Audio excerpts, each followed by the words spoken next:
बहुत पुराना समय था। पृथ्वी पर अधर्म का अंधकार छाया हुआ था। दैत्यराज महिषासुर ने देवताओं को परास्त कर स्वर्गलोक पर अधिकार कर लिया था। वह अपने बल से अत्यंत अभिमानी हो गया और ऋषि मुनियों, देवताओं तथा धर्मप्रायण प्रजाजनों को सताने लगा। देवता बार बार ब्रह्मा, विष्णु और महेश के पास जाकर रोते गिड़गिड़ाते थे, भगवान, इस राक्षस से हमें मुक्ति दिलाए। ब्रह्मा, विष्णु और महेश ने गंभीरता से विचार किया। उन्होंने देखा कि महिषासुर को कोई पुरुष या देवता नहीं मार सकता। तभी उन्होंने निश्चय किया कि उस रूप की आभा सूर्य के समान थी। उसका मुख चंद्र के समान उज्ज्वल था। उसकी भुजाएं 8 थीं। सभी देवताओं ने अपने अपने श्रेष्ठ अस्त्र शस्त्र उस शक्ति को अर्पित किए। शिव ने त्रिशूल, विष्णु ने चक्र, वरुण ने शंख, अग्नि ने शक्ति, वायु ने धनुष बाण, इंद्र ने वज्र, कुबेर ने गदा, हिमालय ने सिंह को वाहन स्वरूप दिया। ये शक्ति ऋषि कात्यायन के घर में प्रकट होकर उनकी पुत्री के रूप में जन्मी। इसलिए उनका नाम पड़ा कात्यायनी। ऋषि कात्यायन के आश्रम में कात्यायनी बचपन से ही अत्यंत तेजस्विनी, विनम्र, करुणामय और साधना में रहती। वह ऋषि की सेवा करती, आश्रम में आने वाले अतिथियों का सत्कार करती और जंगल में जाकर ऋषियों की रक्षा करती। ऋषि समझ गए कि यह कोई सामान्य बालिका नहीं, स्वयं महाशक्ति का अवतार है। समय के साथ उनकी शक्ति और तेज और बढ़ते गए।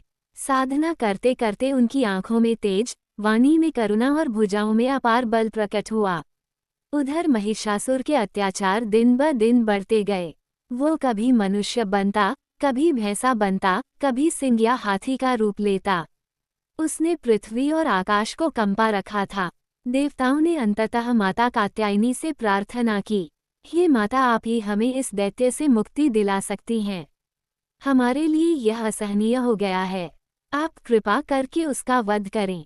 माता कात्यायनी ने गंभीरता से यह बात सुनी। उनका हृदय करुणा और वीरता से भर उठा। उन्होंने संकल्प किया, मैं अवश्य धर्म की रक्षा करूंगी। ऋषि कात्यायन के आशीर्वाद से माता कात्यायनी ने अपने अस्त्र शस्त्र उठाए, सिंह पर आरूढ़ हुईं। उनका दिव्य स्वरूप ऐसा था कि दिशाएं प्रकाश से भर गईं। उनके सिर पर स्वर्ण मुकुट, गले में मणियों का हार, कर कमलों में कमल, तलवार, त्रिशूल और गदा थी। उनकी उपस्थिति मात्र से देवताओं का उत्साह बढ़ गया। माता कात्यायनी स्वर्गलोक पहुंची और महिषासुर को युद्ध के लिए ललकारा। महिषासुर हंसकर बोला, तू एक स्त्री है, मुझसे क्या युद्ध करेगी? माता बोली, महिषासुर, तेरी मृत्यु मेरे हाथों निश्चित है। ये तू नहीं जानता कि स्त्री शक्ति कितनी प्रबल है। भयंकर युद्ध प्रारंभ हुआ। महिषासुर बार बार अपना रूप बदलता, कभी भैंसा बनकर आक्रमण करता, कभी हाथी, कभी सिंह। माता कात्यायनी ने अपने त्रिशूल, तलवार और चक्र से उसके प्रत्येक रूप को परास्त किया। अंततः जब वह भैंसे के रूप में उन पर झपटा, माता ने उसकी पूंछ पकड़कर उसे जोर से पृथ्वी पर पटका और अपने त्रिशूल से उसका वध कर दिया। महिषासुर का शरीर वहीं धराशायी हो गया। देवताओं ने प्रसन्न होकर आकाश से फूल बरसाए और जय मां कात्यायनी के नारे लगाए। नवरात्रि के छठे दिन माता कात्यायनी की पूजा की जाती है।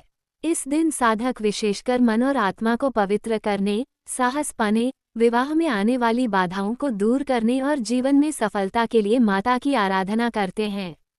माना जाता है कि माता कात्यायनी की कृपा से जीवन में अचल आत्मबल, साहस, स्वास्थ्य और पारिवारिक सुख प्राप्त होता है।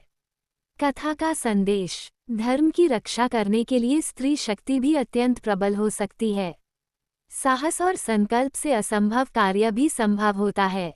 करुणा और वीरता साथ साथ रह सकती हैं। यह माता कात्यायनी का संदेश है।